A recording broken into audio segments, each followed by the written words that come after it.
as cardiovascular disease, risk factor, and clinical practice. Nah, kepada Prof. Marzuki kita berikan waktu secukupnya. Silakan, Prof. Ya. Terima kasih banyak. Ya. Terima kasih banyak Prof. Risma atas pengenalannya. Ya. Ya. Saya akan sebentar mulai, dan sebelumnya tentunya kepada yang terhormat, para guru besar, teman-teman sejawat, seprofesi laboratorium kedokteran. Ya, perkenalkan saya akan membahas seperti topik lipid seperti yang tadi telah disampaikan oleh Ibu Moderator. Jadi judulnya adalah Update Lipid Profile as Cardiovascular Disease Risk Factor in Clinical Practice. Pembahasan akan saya bagi pertama mengenai dimulainya studi lipid, kemudian profil lipid sebagai faktor risiko penyakit kardiovaskular, kemudian pernah ada sedikit heboh dengan pedoman diet dari American Nurse. Nah, kemudian bagaimana dan apa yang penting-penting mengenai petanda lipid, lipoprotein, dan apoprotein.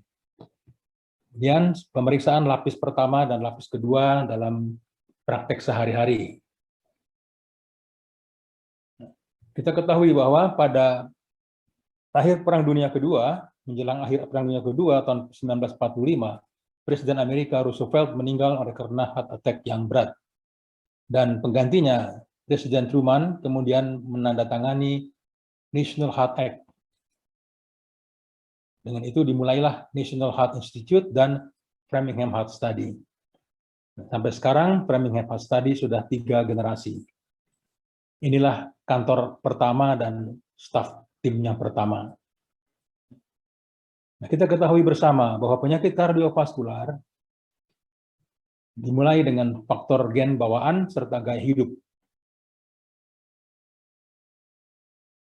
Sebagai dasar dari penyebab utamanya adalah kita ketahui bahwa karena adanya arteri aterotrombotik.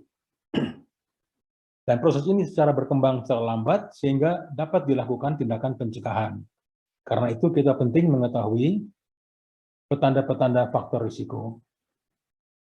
Nah, di sini digambarkan kita ketahui bahwa begitu banyak faktor risiko aterotrombotik, tapi lebih banyak lagi yang kita tidak bisa melihat di permukaan, ya, baik karena berbagai penyebab. Nah, walaupun demikian, berdasarkan penelitian-penelitian, maka yang ada 3 faktor utama, yaitu dislipidemi, hipertensi, dan merokok. Samping itu, kemudian dimasukkan pula ekivalen PKV, yaitu gangguan metabolisme karbohidrat. Faktor-faktor risiko ini pada umumnya dapat diperbaiki, dapat dipengaruhi dengan gaya hidup. Di sini diperlihatkan berbagai perkembangan dari penelitian memberikan pedoman dislipidemi di Amerika. Dari NCEP ATP1 sampai ke EHA guideline. Sorotan utama adalah pada kolesterol LDL dan kemudian dengan pengobatan statin. Nah, pada tahun 2015 ada sedikit kehebohan, yaitu dengan publikasi dari NANES, CDC, yang memperlihatkan bahwa pengaruh makanan kepada kadar kolesterol hanya 20%, sedangkan 80% lagi adalah internal, endogen. Karena itu, menurut pedoman, kolesterol makanan tidak perlu dibatasi. Nah, timbul sedikit kerancuan di dalam masyarakat. Bagaimana dengan kolesterol darah kalau demikian? Bahkan ada juga ucapan yang miring, ya. Oh, statin tidak begitu perlu kalau begitu. Nah, rupanya ini dokter ada dipengaruhi oleh farmasi. Nah, maka kita harus memikirkan kolesterol meninjau kembali. Nah, mengenai lipid, dari pedoman disebutkan bahwa lipid dapat kita bedakan antara yang baik, yang buruk, dan berbahaya. Nah, sebagai pedoman, kita adalah utamakanlah yang baik, jadi yang monosaturated dan polyunsaturated. Batasi yang saturated, dan hindari hydrogenated atau trans fat.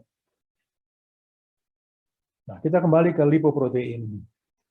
Lipoprotein pada awalnya kita periksa adalah komponen lipid. Kemudian dengan perkembangan pengetahuan mengenai metabolisme lipoprotein, kita melihat lipoprotein sebagai suatu mekanisme yang dinamis, dengan kilomikron, VLDL, IDL, LDL, dan HDL. Kita telah ketahui bersama bahwa pembentukan plak arteri dimulai dengan masuknya LDL, menembus endotel, kemudian pekerjaan dari makrofag, akhirnya membentuk plak. Nah, berarti kita juga mengetahui bahwa LDL yang berperan mengangkut lipid atau kolesterol dari hati ke jaringan, sedangkan HDL yang berperan mengangkut balik ke hati. Dengan demikian timbullah pengertian LDL sebagai parameter lipid yang aterogenik, sebaiknya diturunkan. HDL sebagai sebagai komponen yang anti-aterogenik, sebaiknya ditinggikan. Jadi ada istilah bad cholesterol dan good cholesterol.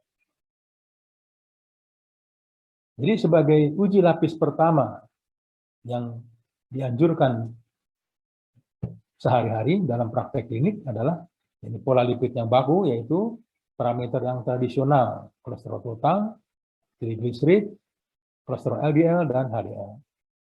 Namun sebenarnya kita masih bisa dibantu dengan parameter-parameter hitungan turunan. Misalnya rasio kolesterol total per kolesterol HDL, rasio kolesterol LDL per kolesterol HDL, dan rasio trigliserid per kolesterol HDL. Nah, saya akan perlihatkan beberapa pedoman. Jadi lipid profile yang standar adalah HDL, LDL kolesterol, triglyceride, dan total kolesterol.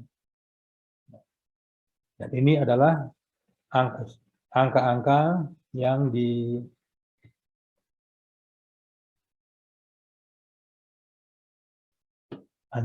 oleh pedoman NCEP-ATP3 pada tahun 2001. Saya yakin semua sudah sangat hafal sehari-hari. Nah, jadi sasaran utama untuk pengobatan menurut NCEP-ATP3, sasaran utamanya adalah kolesterol LDL, dan cut-off-nya adalah tergantung dari faktor risiko pada si pasien subjek tersebut. Apakah tidak ada faktor risiko atau faktor risikonya sudah banyak. Dan sebagai tambahan dari pedoman NCEP-ATP3 tahun 2001, maka pada tahun 2004 ini yang anjuran nilai yang keempat adalah dari Grundy menambahkan kalau risiko amat tinggi, maka sebaiknya angkanya harus kurang dari 70 mg per desiliter. Berbagai penelitian kita lihat di sini, semua menunjukkan hasil yang serupa, yaitu penurunan LDL kolesterol akan menurunkan kejadian kardiovaskular.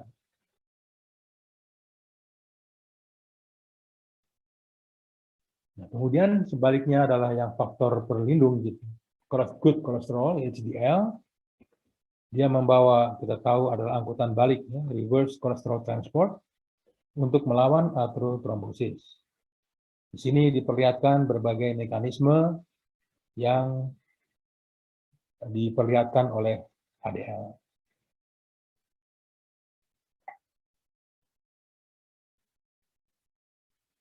Jadi HDL sebagai anti-aterogenik lipoprotein.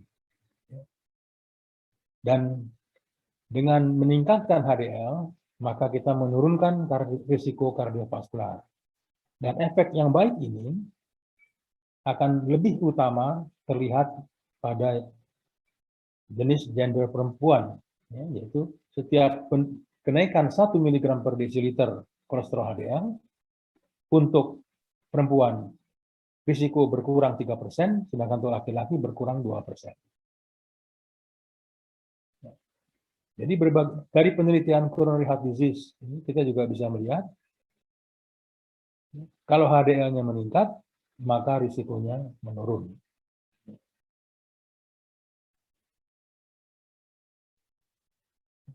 Nah, mengenai rasio kolesterol total dan kolesterol HDL, maka dari Framingham Study diperlihatkan bahwa dengan nilai cut-off 5 di atas itu risiko tinggi, sedangkan kurang dari 3,5 risikonya rendah. Jadi sekarang kita beralih ke uji lapis kedua. Bila lapis pertama belum bisa mengungkapkan risiko, padahal ada riwayat keluarga misalnya, maka dianjurkan adalah masuk ke uji lapis kedua. Di sini kita memeriksa kolesterol non-HDL, ApoB, ApoA1, lipoprotein A kecil, lipoprotein little a, kemudian small dense LDL, oxidized LDL, dan yang baru adalah HDL subfraksi 3. Di samping ini juga ada parameter hitungan turunan, yaitu kolesterol non-HDL berdasarkan kolesterol total dikurangi kolesterol HDL. Ya, jadi ini sebenarnya faktor turunan dari lapis pertama pun sudah bisa dihitung. Kemudian rasio ApoB, ApoA1, dan rasio kolesterol LDL per ApoB. Nah, saya akan coba bahas sedikit-sedikit masing-masing. Mengenai apoprotein, ini adalah komponen protein dari lipoprotein. Jadi ada komponen lipid, ada komponen protein. Dari LDL, yang utama adalah ApoB. Dari HDL, ApoA1 dan ApoA2. Nilai rujukannya tentu ada di sini. Makin tinggi ApoB, risiko bertambah, atherogenik. Nilai rujukan untuk ApoA1, kadar meningkat, berarti atheroprotective. Nah, pada gambar ini kita bisa melihat bahwa faktor atherogenik dari VLDL, IDL, large dan buoyant LDL, small dense LDL, semua mengandung partikel ApoB. Jadi ApoB menggambarkan parameter yang atherogenik. Sedang sebaliknya, HDL dengan ApoA1 menggambarkan faktor anti-atherogenik.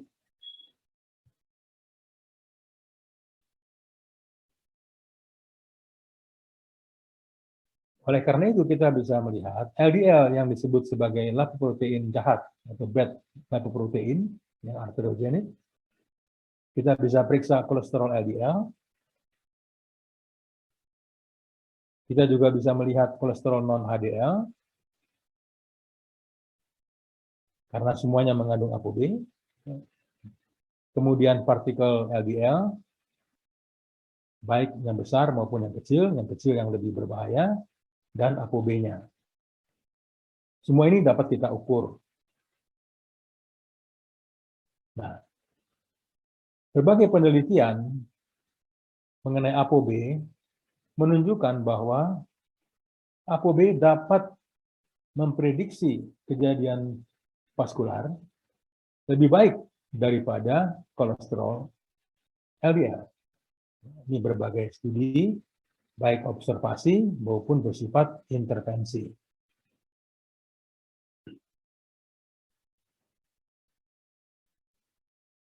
Nah, kalau kita lihat pada gambar ini, ada dua pasien sama-sama dengan LDL kolesterol 110. Jadi baik.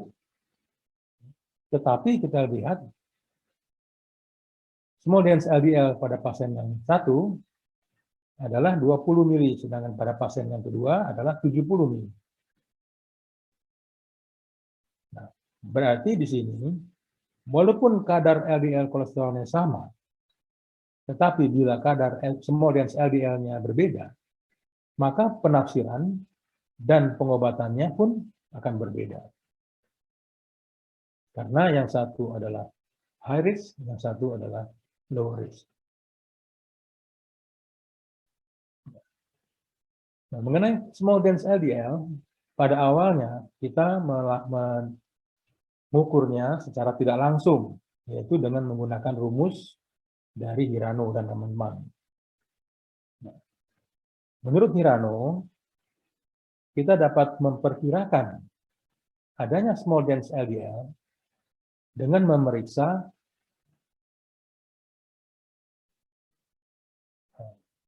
ini LDL-nya, dan di sini ApoB-nya, jadi dapat ini rasionya. Kita melihat bahwa kalau rasionya kurang dari 1,2 masuk di daerah ini, maka berarti kemungkinan ada small dense LDL. Nah, tentunya cara langsung, diukur langsung itu akan lebih baik. Dan salah satu metode adalah dengan metode dari Denka-Seiken yang dianut oleh Reagen Rendox yang menjadi sponsor acara hari ini, acara ini, industri simposium ini. Nah, pengukuran langsung tentu lebih baik daripada dengan rumus, karena tadi dengan rumus hanya kita memperkirakan. Makin kecil dari rasio 1,2, makin banyak kemungkinan adanya small dense. Nah, ini juga dianjurkan oleh ACC Lipoproteins and Vascular Diseases Division Working Group yang mengatakan bahwa janganlah kita hanya mengacu kepada kolesterol LDL, tapi perlu memasukkan ApoB.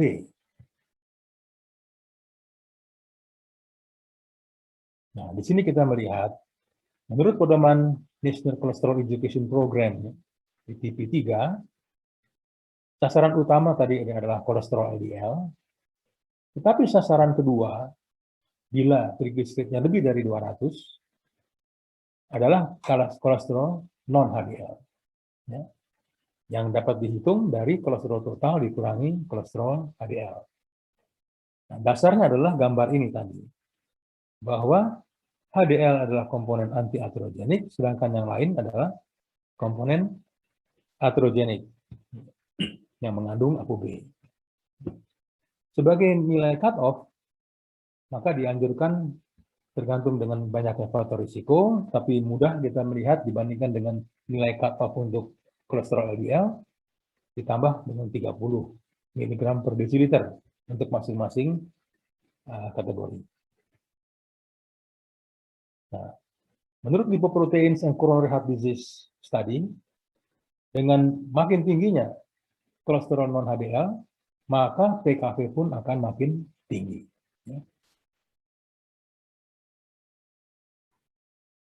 Nah, kemudian sekitar awal tahun 2000-an, ada sedikit hal yang membingungkan juga mengenai HDL.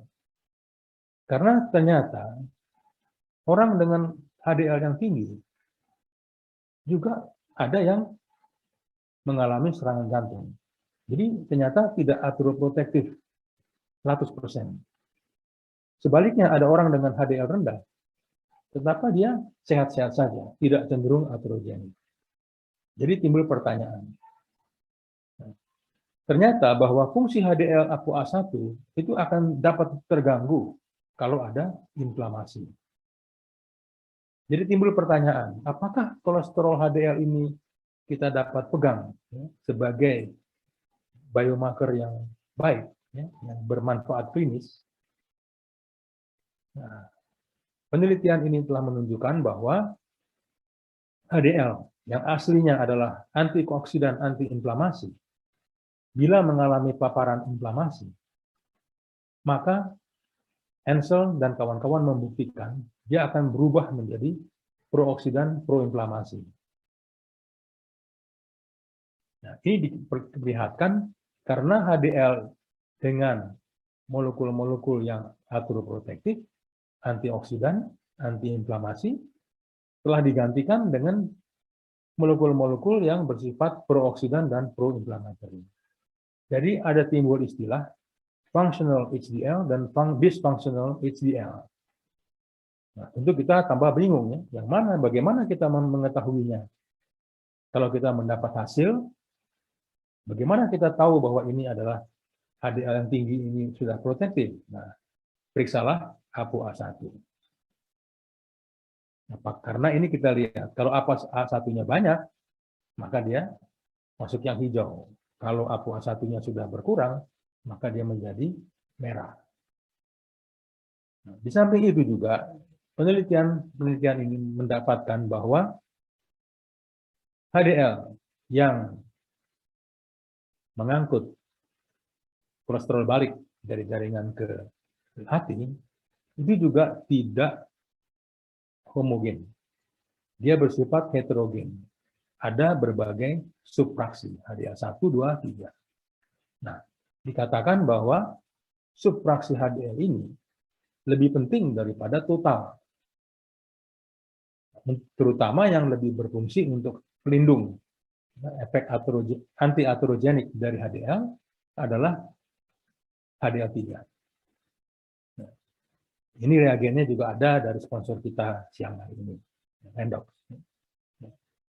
Kemudian dari berbagai studi, terutama Interheart study, dia melihat rasio ApoB ApoA1. Kita ketahui bahwa apabila ada dua parameter yang berubah berlawanan arah, maka efeknya akan perubahan itu akan lebih jelas kalau kita menggunakan rasio. Nah, di sini dikatakan bahwa studi ini bahwa rasio ApoB yang aterogenik berbanding ApoA1 yang anti-aterogenik merupakan prediktor terkuat untuk infark miokard akut. Jadi ini adalah ada berbagai versi rasio. Kok dia boleh Ada yang terbaliknya. Saya ambil rasio ini saja karena kita bisa melihat makin tinggi rasio maka risiko meningkat. Dia nggak boleh. Nah, tadi Interheart ini ada bagiannya menilai risiko IMA. Nah, ternyata di sini kita melihat bahwa rasio ApoB ApoA1 itu merupakan ini di sini dia berkorelasi sejajar dengan odds ratio, dan yang di sini kita lihat korelasi terkuat dibandingkan faktor-faktor yang lain, paling ke kanan. Nah, kemudian juga di samping untuk Interheart, tapi juga interstroke. Untuk stroke juga ternyata kita lihat bahwa rasio ApoB per ApoA1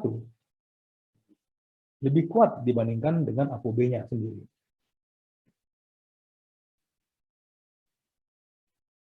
Nah, yang parameter yang terakhir ini adalah lipoprotein little a, yang kita tahu dan dari strukturnya adalah gabungan dari LDL dengan ApoA kecil. Kita ketahui bahwa LDL tadi bahwa bersifat aterogenik. Nah, sekarang ApoA kecil ini yang strukturnya merupakan kringle-kringle menyerupai plasminogen.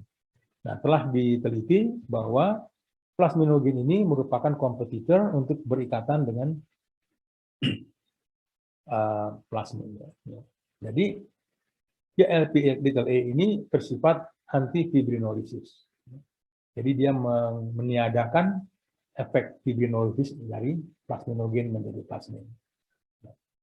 Oleh karena itu juga berarti lipoprotein kecil ini juga bersifat trombotik. Jadi jelas bahwa Lp(a) bersifat aterogenik dan trombotik. Ya. Mekanisme utama terjadinya kelainan atau sklerosis. Nah, di sini saya memperlihatkan bahwa mekanisme patologik dari Lp(a) ada yang proaterogenik, ini berbagai mekanisme, protrombotik atau antifibrinolysis, menghambat aktivasi plasminogen, juga dia bersifat proinflamasi. Antara lain membawa MCP1.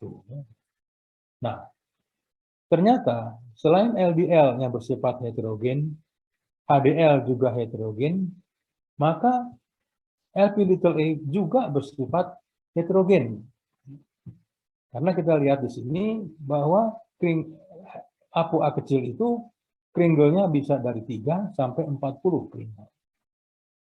Nah, oleh karena itu, pandangan yang terbaru ingin mencoba meluruskan, karena kebingungan di masa yang lalu sebelumnya, kalau kita mengukur Lp(a) dengan miligram per desiliter, seringkali kita mendapatkan hasil yang menakutkan.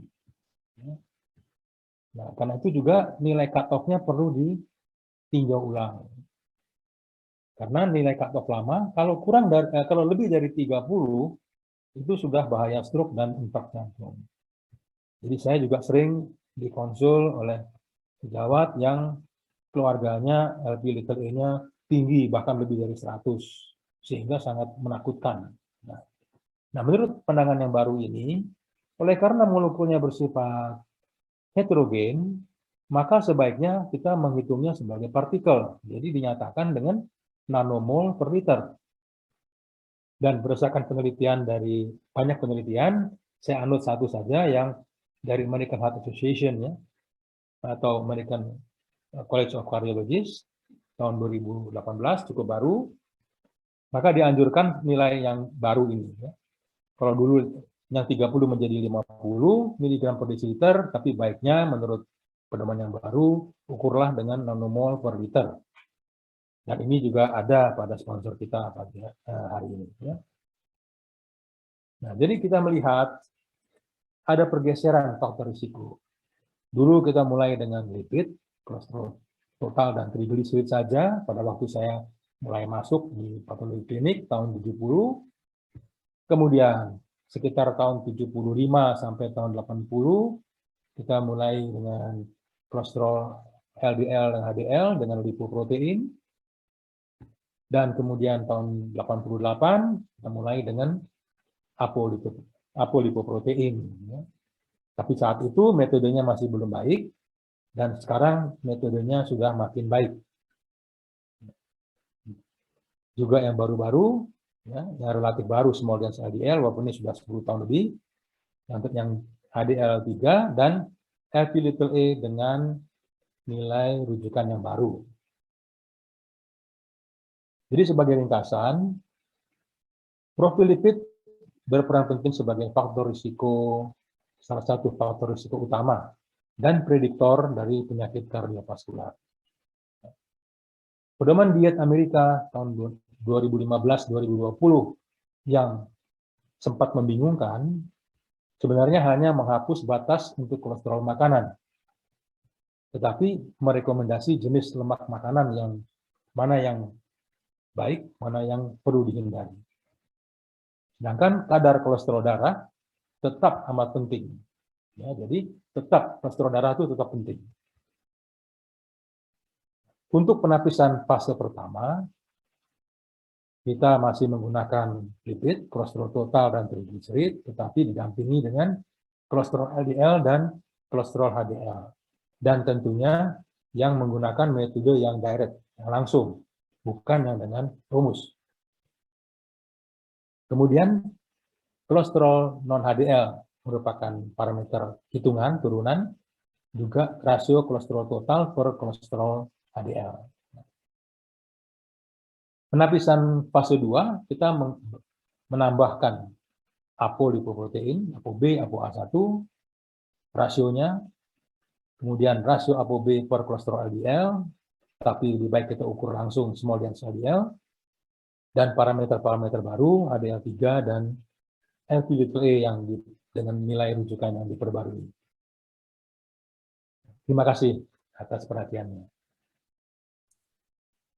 Terima kasih Prof. Marzuki telah menyampaikan mulai dari permulaan mengenai lemak ini. Ya, sangat menarik ya, mengingatkan kita mulai dari permulaan sampai ke sekarang apa yang harus sebaiknya kita lakukan pemeriksaan. Mungkin ini untuk pertanyaan, mungkin disimpan dulu ya. Karena masih ada pembicara kedua, yaitu Pak Romi Seno, ya.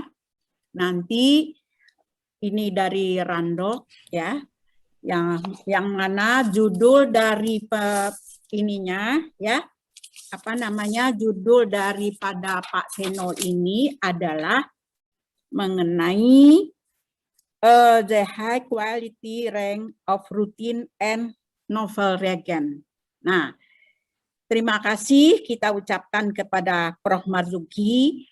Mohon kepada peserta supaya membuat pertanyaan, karena di akhir dari session ini nanti kita akan ada door prize. Ada 3 HP yang disponsori oleh PT Tamara, ya. Jadi HP Xiaomi, Poco F3 dan X3 dan M3.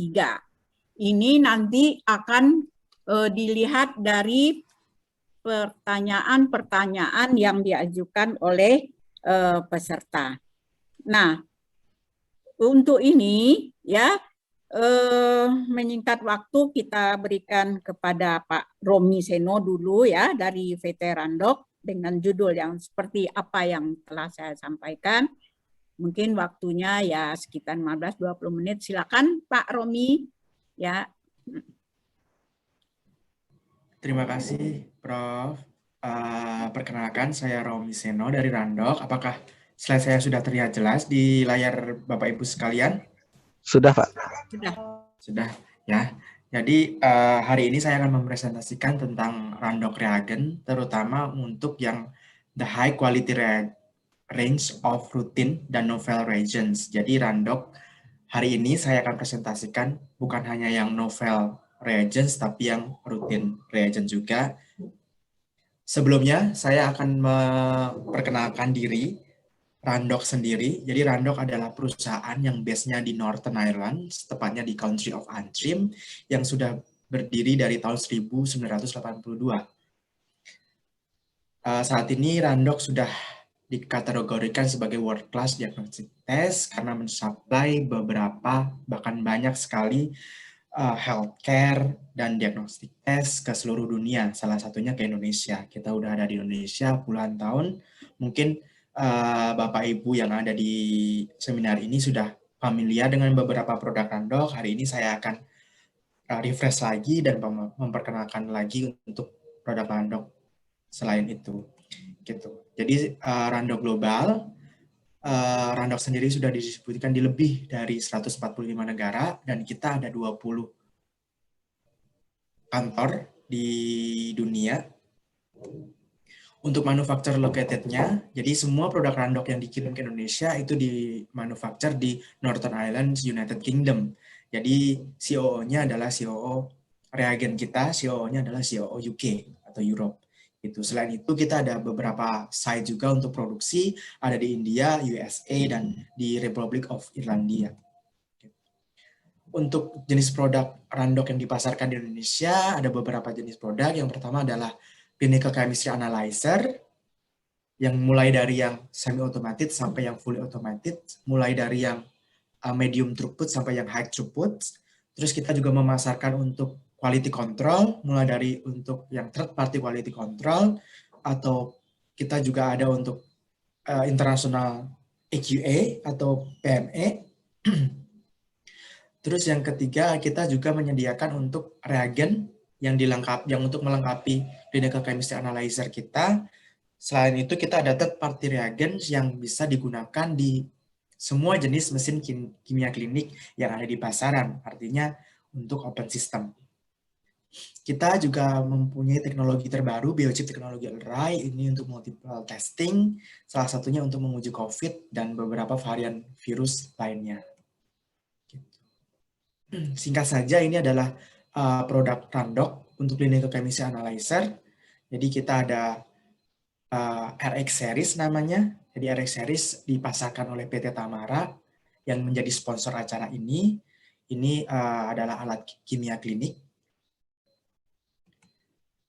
Selanjutnya untuk melanjutkan topik yang Prof. Marzuki bawakan, hari ini saya akan fokus untuk reagen, biochemistry reagents, terutama untuk kardiologi sama lipid.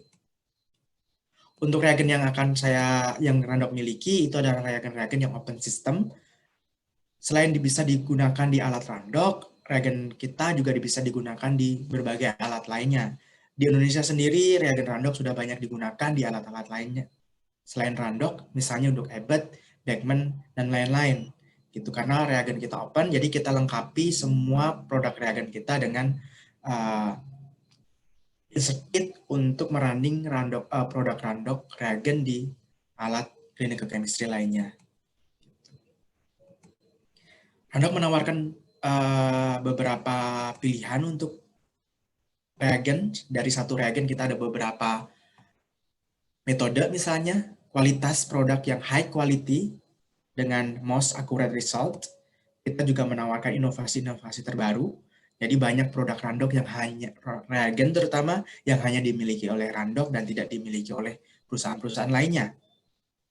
Tes menu Randok yang kita punya, yang Randok pasarkan, biologi, clinical chemistry, koagulasi, diabetes, drug of abuse, lipid, specific protein, therapeutic drug monitoring, dan veteriner. Yang akan saya bahas detail hari ini mungkin ke produk Randok reagen untuk lipid.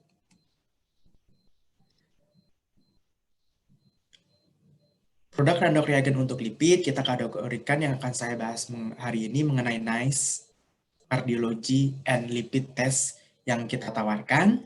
Jadi yang pertama adalah adiponectin. Jadi Randok memiliki produk untuk merunning clinical chemistry, adiponectin clinical chemistry. Karena biasanya di Indonesia saya bertemu dengan beberapa user dan customer, adiponectin di running menggunakan ELISA. Jadi Randok menawarkan metode lain yaitu menggunakan kimia klinik.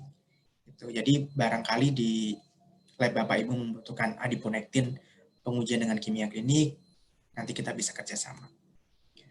Selanjutnya produk masih dalam kategori lipid adalah lipoprotein E. Randok menawarkan produk lipoprotein E menggunakan metodenya adalah metode Danke-Seiken. Kita 5 kali butter untuk lebih akurat.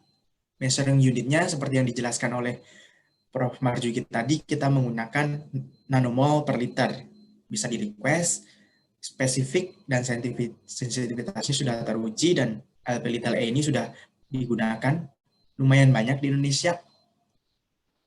Kontrol dan kalibratornya include. Jadi setiap pembelian Randok lipoprotein E, kita bisa includekan dengan kontrol dan kalibrator yang merupakan third party control.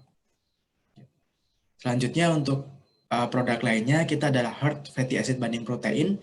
Ini yang lumayan banyak di request di Indonesia karena jarang sekali vendor yang memiliki produk hard fatty acid binding protein untuk kimia. Jadi untuk metodenya adalah automated lactic enhanced immunoturbidimetrics, dan ini suitable untuk clinical chemistry analyzer. Terus yang paling laris di Indonesia adalah small dense LDL yang bisa digunakan di berbagai merek analyzer yang ada di lab Bapak Ibu sekalian. Jadi ini yang paling banyak digunakan di Indonesia, baik itu di clinical chemistry-nya Randok ataupun di clinical chemistry-nya merek lain seperti Abbott dan lain-lain. Metodenya kita menggunakan clearance method. Selanjutnya mungkin ini jarang di request, tapi kita punya karena ini produk NICE. Untuk menguji aspirin terapi, kita ada XB Cardio, reagents yang bisa di request juga di Randok bekerjasama dengan PT Tamara Overseas. Untuk produk HDL, kita ada HDL 2 dan 3, yang tadi juga sudah mengenai keunggulan pengujian HDL 3, mungkin tadi sudah disampaikan oleh Prof. Marzuki, dan Randok memiliki produk HDL 2 dan 3. Ini produknya liquid ready to use, jadi penyimpanannya mudah, pengirimannya mudah. Ada 2 step prosedur. Open vial stability-nya lumayan panjang, measurement range-nya 4-60 mg, dan kontrol dan kalibratornya available. Selanjutnya kita ada produk homocysteine. Homocysteine ini yang paling laris di pasar dunia. Yang paling laris di pasar dunia, homocysteine Randok. Ini keunggulannya adalah kita limited interference dari bilirubin, hemoglobin, triglyceride, dan lain-lain. Kita ada 2 format reagen, jadi 2 shot. Kalibrator sudah include di dalam kit. Sediaannya berbentuk liquid ready to use dan optimal bisa digunakan. Excellent linearity-nya 47,9 mikromol per liter, dan sistemnya kita menggunakan enzymatic method. Untuk kontrolnya kita sediakan 3 level, jadi level 1, level 2, level 3. Selanjutnya Randok juga menyediakan produk ApoC 2 yang mungkin di lab atau di rumah sakit Bapak Ibu sekalian membutuhkan pengujian rutin ataupun penelitian mengenai ApoC 2 atau 3, kita ada ApoC 2 atau 3, nanti bisa menghubungi kita. Produknya kita liquid ready to use, sensitivitasnya kita bagus, 1,48 miligram per desiliter untuk level ApoC yang terdeteksi. Jadi limited interference juga dari bilirubin, hemoglobin, dan lain-lain. Aplikasinya available untuk digunakan di semua jenis alat biokimia. ApoC sama, kita juga ApoC 3 kita juga punya untuk liquid ready to use, excellent linearity, limited interference, dan aplikasinya juga available, application available. Untuk metodenya immunoturbidimetrik, dan kalibrator dan kontrolnya kita sediakan juga. Untuk ApoE mungkin ini masih jarang dikerjakan di Indonesia, tapi kita punya reagen dengan ApoE, liquid ready to use, excellent measurement range. Jadi range-nya kita besar dari 1,04 sampai 12,3 mg per desiliter, limited interference. Aplikasinya kita juga available, jadi bisa digunakan di alat Randok ataupun alat merek lainnya. Terima kasih. Dan untuk semua produk Randok yang saya jelaskan tadi, baik itu untuk chemistry analyzer ataupun reagen, itu bisa di-request di PT Tamara, atau nanti Bapak Ibu jika ada pertanyaan bisa hubungin PT Tamara atau bisa hubungin saya langsung mengenai produk-produk Randok lainnya. Terima kasih. Selamat pagi. Pagi.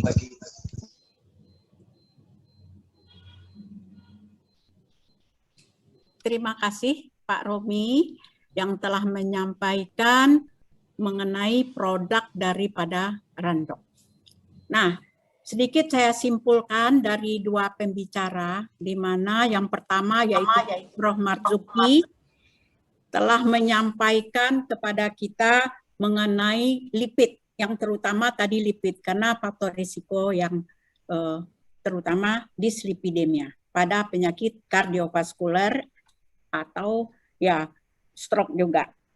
Nah, Prof. Marzuki telah menyampaikan ada penapisan fase 1 ya, mulai dari kita dulu kolesterol total, kolesterol LDL, HDL, trigliserida, non HDL, dan rasio kolesterol total dan kolesterol HDL. Kemudian juga ada lapis kedua ya, seperti ApoB, ApoA, rasio ApoB, ApoA1, ApoB, kolesterol LDL, small than LDL, HDL3, dan lipoprotein little lipo. Nah, yang menarik tadi ya, mulai dari permulaan kita sudah dituntun oleh Prof. Marzuki mengenai HDL. Selama ini kalau klinisi sering melihat, oh HDL-nya tinggi, enggak apa-apa gitu ya. Ternyata ada beberapa masalah yang terjadi yaitu. Jadi yang tadinya HDL itu bersifat non-aterogenik, bisa saja dia menjadi aterogenik. Itu yang telah disampaikan oleh Prof. Marzuki. Nah, untuk ini kita akan memeriksa misalnya ApoA1.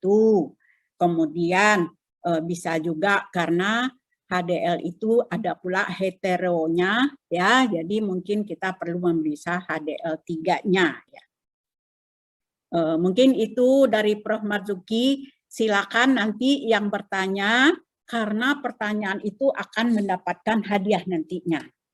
Kemudian Pak Romi lagi ya, yang Pak Romi telah menyampaikan beberapa reagen randok, ada yang oven system, ya banyak sekali untuk kardio dan lipid ya yang telah disampaikan oleh beliau, ya adiponektin, a little, lipoprotein a little ya, kemudian high fatty acid binding protein, SMALDEN, HDL2 dan HDL3 ya, homocysteine. Nah, banyak dipakai di pasaran ya. Ya. Mungkin karena reagennya sebetulnya randok ini ya ada open system ya. Nah, mungkin di segi harga atau apa yang akan ditanyakan silakan saja nanti para audiens kita pada hari ini menanyakan mengenai reagen-reagen ini. Menarik juga menurut saya ini banyak berhubungan dengan apa yang dibicarakan oleh Prof. Marzuki tadi ya, seperti SMALDEN, kemudian HDL3 ya yang perlu kita kaji kayaknya seperti itu. Silakan, jadi ada beberapa pertanyaan yang masuk ya. Yang pertama dari Aditya dari UNS ya Surakarta, ini kepada Prof. Marzuki, mohon izin bertanya ya Prof, apakah ada cut off untuk nilai LDL yang perlu kita sarankan untuk pemeriksaan SMALDEN LDL? Nah,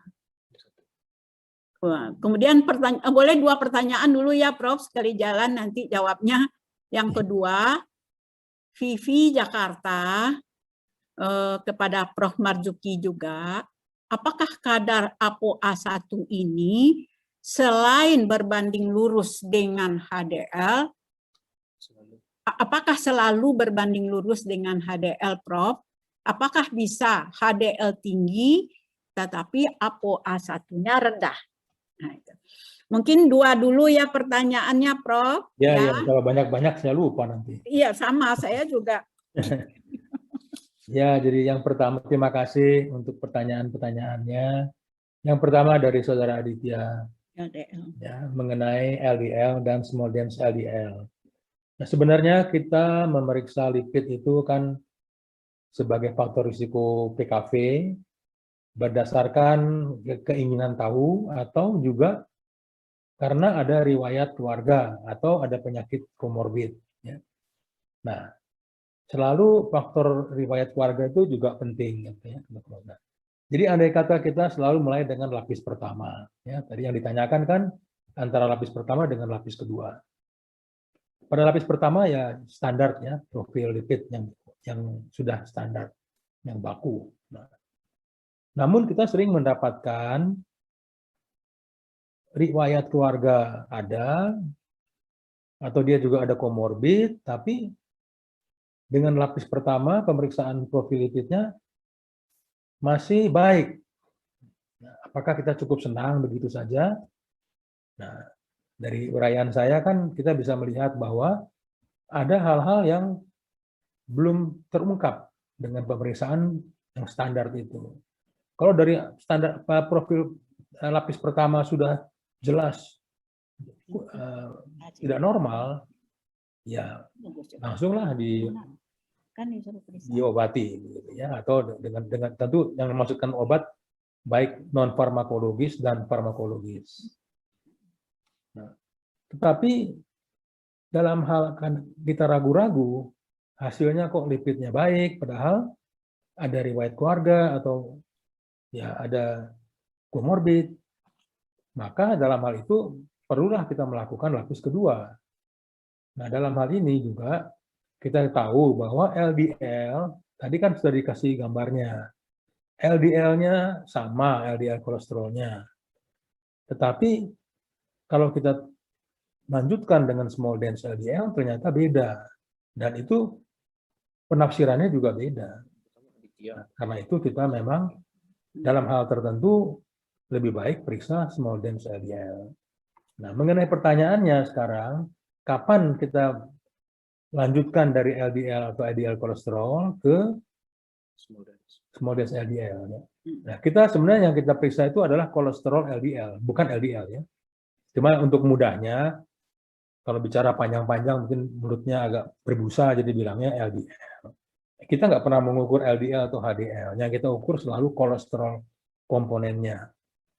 Nah, karena kalau untuk lipoproteinnya kan harus menggunakan metode-metode yang lebih canggih, ya, ultracentrifuge sebagainya.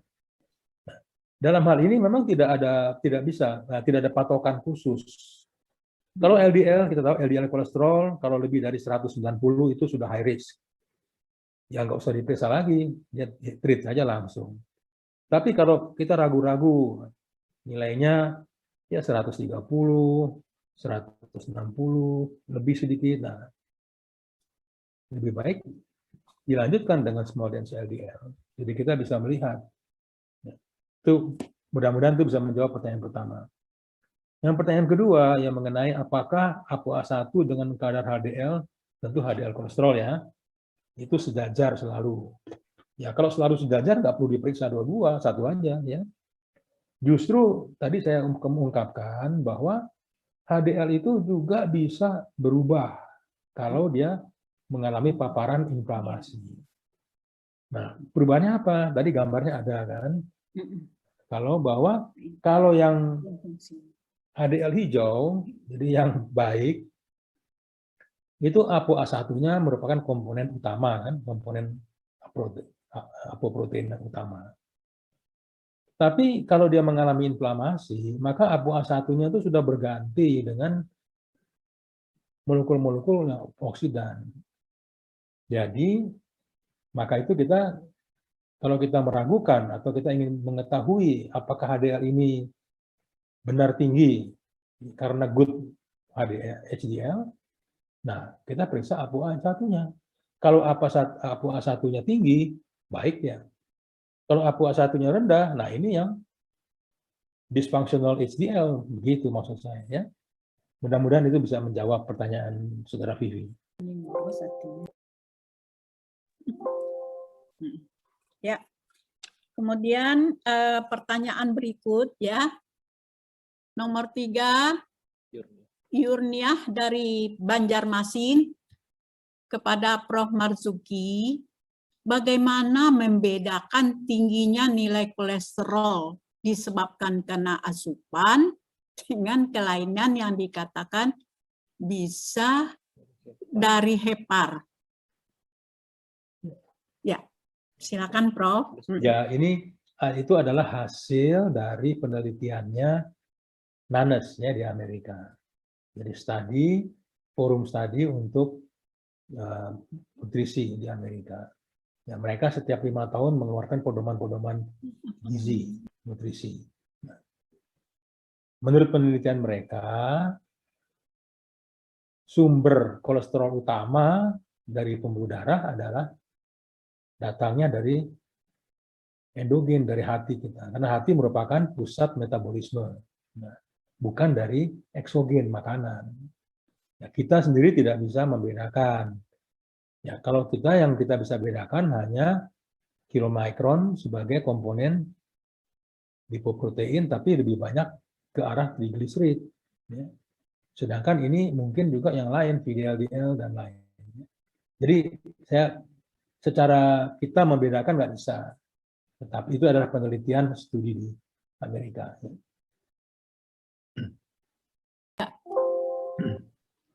Terima kasih, Prof. Kemudian pertanyaan nomor 4, ini dari Ibu Kristina ya, PT Prodia juga menanyakan adanya rasio kolesterol LDL per ApoB kecil dari 1,2, apakah benar menggambarkan small dan LDL? Terima kasih.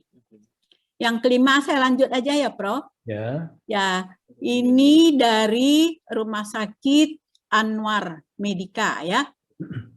Prof, izin bertanya, apakah benar tingginya pemeriksaan lipoprotein A kecil atau little lipoprotein, little A lipoprotein hanya dipengaruhi oleh genetik atau tidak dipengaruhi oleh faktor lingkungan pola hidup? Terima kasih. Ya, terima kasih juga nih ada pertanyaan-pertanyaannya. Ya. Si Prof. Isma telah membacakan pertanyaannya. Jadi mengenai pemeriksaan small dense LDL, pada awalnya kita mengacu ke rumus dari Hirano. Hirano meneliti dan dia memperlihatkan bahwa rasio LDL dan ApoB itu kalau kurang dari 1,2 itu menunjukkan kemungkinan adanya small dense LDL. Jadi kita bisa melihat di situ rumus itu kan LDL kolesterol maksudnya ya, bukan LDL. Jadi komponen lipid dibandingkan dengan komponen protein. Nah, kalau dia kecil berarti komponen proteinnya ApoB-nya itu tinggi. Kan tadi kita dikemukakan bahwa ApoB itu yang berbahaya. Ya. Nah, jadi itu hanya perkiraan dan dia bandingkan dengan pemeriksaan standarnya, bakunya, yang kita tidak bisa lakukan sehari-hari, tidak rutin. Nah, jadi berdasarkan turunan dengan rumus saja. Tentunya sekarang dengan metode-metode sebenarnya sudah 10 tahun sudah ada ya reagen yang periksa langsung. Jadi sama seperti kolesterol LDL, kita dulu pakai rumus, Friedwald, sekarang langsung. Ini juga sebenarnya untuk small dense LDL sudah ada ya beberapa metode, salah satunya adalah Denka second yang diadop oleh Redox, yaitu memeriksa langsung small dense LDL. Ya, tentu lebih baik yang langsung. Ya. Nah, kemudian pertanyaan mudah-mudahan itu terjawab. Pertanyaan yang berikutnya yaitu mengenai Lp(a), mengenai faktor genetik. Ya ini memang itu suatu hal yang sering membingungkan, ya. Bukan hanya masyarakat, juga kita orang laboratorium juga agak bingung juga. Ya. Saya juga ya, terus terang. Jadi saya ketahui lipoprotein A kecil itu mulai dari tahun 92 ya. Itu sudah mulai. Tapi pada waktu itu metodenya adalah metode radial immunodiffusion. Yang kita tahu pakai agar, diukur diameternya, itu sangat kasar, ya, sangat kasar. Dan tidak reliable. Kalau sekarang sudah langsung, enzimatik semua langsung. Ya. Jadi ada isu bahwa itu bersifat herediter, gen. Jadi ukur seumur hidup cukup sekali. Dan dia tidak dipengaruhi oleh makanan, tidak dipengaruhi obat, dan sebagainya. Jadi seolah-olah sudah faktor gen yang tadi pada slide awal merupakan faktor yang sudah didapat. Nah, dalam hal ini ternyata penelitian itu tidak sepenuhnya sependapat. Ada yang mengatakan itu bisa dipengaruhi oleh makanan, bisa dipengaruhi oleh obat, ya. Jadi bisa berubah-ubah. Jadi tidak benar kalau diperiksa cukup sekali, boleh beberapa kali, tapi tidak perlu rutin seperti kolesterol tiap 3 bulan, begitu tidak usah. Ya. Nah, kemudian untuk pengukurannya seperti yang walaupun tidak ditanya, tapi saya sampaikan, sebaiknya memang menggunakan yang parameter baru. Ya, karena memang dengan mol, ya, milimol, nanomol. Jadi molnya, molarnya. Karena tadi dikatakan, kalau molarnya beda, walaupun miligramnya karena saya khawatir slide-nya terlalu banyak, jadi saya tidak cantumkan. Ada juga slide-nya, jadi nilai miligram per desiliter dengan masanya itu sama, 2 orang. Yang satu nanomolnya sedikit, yang satu nanomolnya banyak. Dan itu juga beda, ya, sama seperti LDL, seperti HDL. Ya. Jadi ringkasnya masih belum sepakat apakah Lp(a) itu hanya oleh genetik atau juga bisa dipengaruhi oleh yang lain. Kalau bisa dipengaruhi, maka kita tentu bisa melakukan sikap dan untuk mengubahnya dan kemudian mengukur kembali. Ya. Ada pertanyaan lagi dari Didik Soekarno. Izin bertanya, Dr. Didik dari Semarang, bila sudah memeriksa small den LDL, apakah masih perlu untuk memeriksa LDL, Prof? Itu katanya. Ya, kita tahu bahwa LDL itu tidak homogen.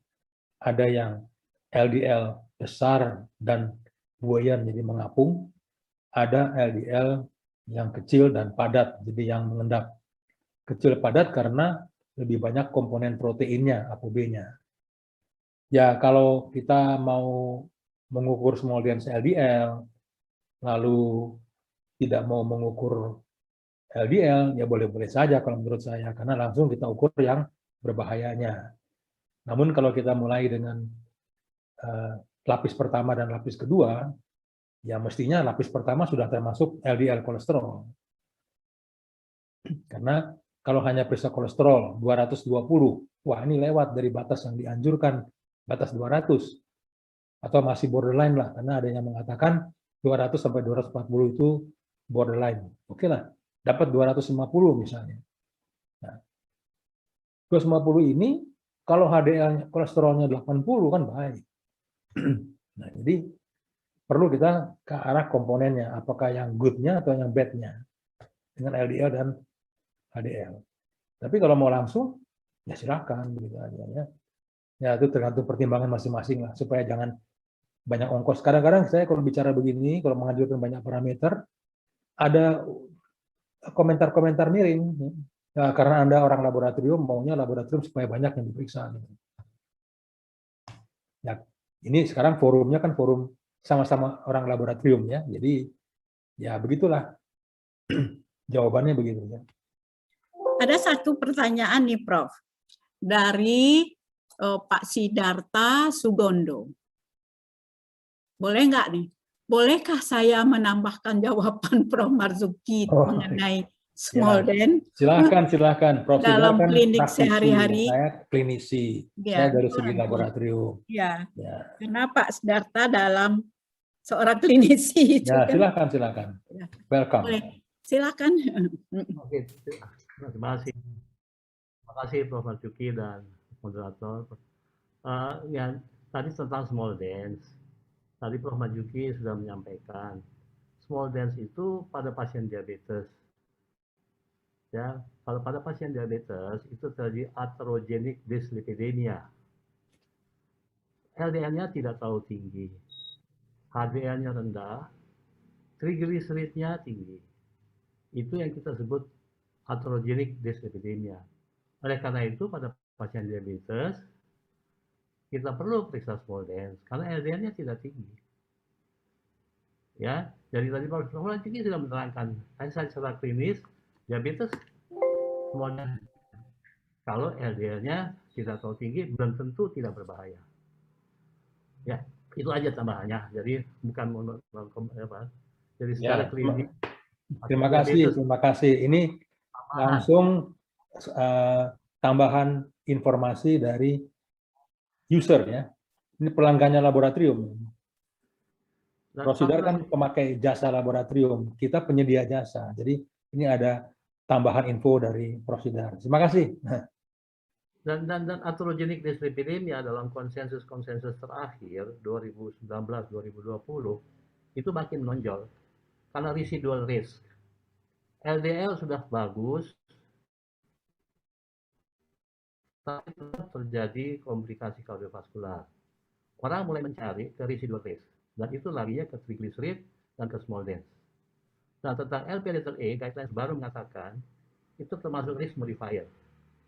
Jadi kalau kita dapat pasien-pasien moderate intermediate risk, nah kalau ada LP(a) tinggi, sebagai risk modifier dia harus naik ke high risk.